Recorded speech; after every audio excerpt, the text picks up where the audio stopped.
আমার বাচ্চারা যখন আমার সামর্থ্যের মধ্যে কিছু চায় তখন আমি তাদেরকে দেওয়ার চেষ্টা করি। অবশ্যই আমার বাচ্চারা অনেক বড় কিছু চায় না যেটা আমরা দিতে পারবো না। সবসময় আমাদের সামর্থ্যের মধ্যেই তারা চায়।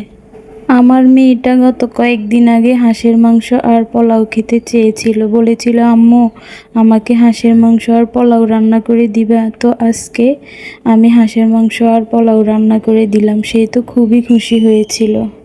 হাঁসের মাংস রান্না করার জন্য আমি সবগুলো মশলা ভালোভাবে কষিয়ে নিলাম। তারপর মাংসগুলো দিয়ে বেশ কিছুক্ষণ ধরে অল্প আঁচে কষিয়ে রান্না করে নিলাম।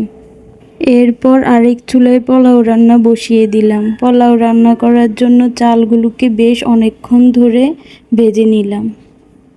এর মধ্যে ফুটন্ত গরম পানি দিয়ে কয়েক মিনিট দমে রেখে পোলাও রান্না করে নিলাম। তো আমার রান্নাগুলো আজকে কেমন হলো সবাই কিন্তু কমেন্ট করে জানাবা। আল্লাহ হাফেজ।